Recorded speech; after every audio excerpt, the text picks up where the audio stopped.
ইতিমধ্যেই ভাইরাল হয়েছে তৃণমূল বিধায়ক তাপস চট্টোপাধ্যায়ের এই মন্তব্য। আন্দোলনকারীদের কটাক্ষ করে তিনি ঠিক কি বলেছেন শোনাবো। দিনে দুবার ব্যবহার করো স্টপেজ ক্রিম আর নিজেকে রাখো evergreen. Keya Seth aroma therapy stop age cream আর খুঁজে পাও নতুন আমিকে।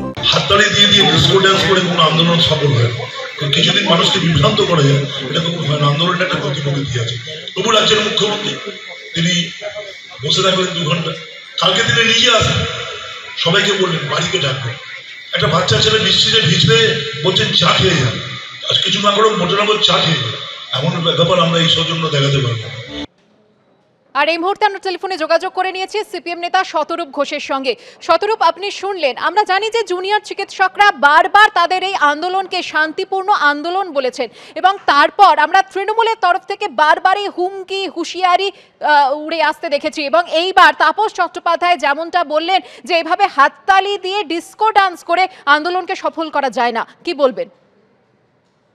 দেখুন, যে দল শহীদ দিবসে পাগলু ডান্স করায় মঞ্চে, আর মুখ্যমন্ত্রী পায়ের ওপর পা তুলে পা নাচাতে নাচাতে শহীদ দিবসে শহীদ পরিবারকে নিয়ে পাগলু ডান্স দেখেন, সেই দলের ডিস্কো ডান্সে আপত্তি কেন হচ্ছে আমি বুঝতে পারছি না। দেখুন, দুটো কথা আছে।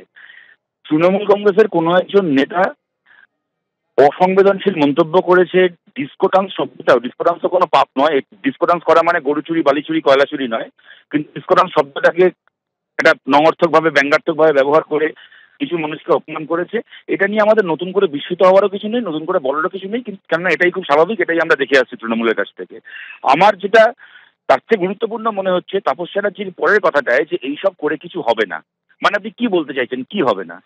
এইসব করে ধর্ষণের বিচার পাওয়া যাবে না, এইসব করে খুনিকে শাস্তি দেওয়া যাবে না, এইসব করে স্বাস্থ্য দপ্তরে যে ভূগোল ভাষা সেটাকে ভাঙা যাবে না, এইসব করে যে কোটি কোটি কোটি টাকার দুর্নীতি ঢাকার জন্য একজন জলজ্যান্ত চিকিৎসককে মেরে ফেলা হলো, সেই কোটি কোটি টাকার দুর্নীতিকে মানুষের সামনে আনা যাবে না, সেটাকে বন্ধ করা যাবে না। এমনকি সরকারি হাসপাতালের মর্গে মৃতদেহের সঙ্গে পর্নোগ্রাফি শুট করার যে ব্যবসা, সেটাকে আটকানো যাবে না। সেক্ষেত্রে তৃণমূল নেতা, আপনি কেন চান যে কিছু না হোক? আপনি কেন চান যে এগুলো যেন না হয়? আপনাদের আপত্তিটা কোথায়? যেদিন থেকে গোটা ঘটনাটা সামনে এসে ঘটেছে, আজকে পর্যন্ত ধর্ষকদের বিরুদ্ধে একখানা কেন 8খানা মন্তব্য শোনা গেল না আপনাদের মুখ থেকে। আর যাবতীয় মন্তব্য, আপনাদের যাবতীয় কুৎসা, যাবতীয় ব্যঙ্গ, যাবতীয় আক্রমণ যারা ধর্ষণের বিচার চাইছে তাদের উদ্দেশ্যে। এর থেকে কি বোঝা যায় না যে আপনাদের লোকাল স্ট্যান্ডার্ড এটা কি? এর থেকে কি বোঝা যায় না যে আপনাদের অবস্থানটা কি? এই কারণেই গোটা বাংলার পথে ঘাটে, রাস্তাঘাটে এই প্রশ্ন উঠছে যে শাসক তোমার কিসের হয়, ধর্ষক তোমার কে হয়?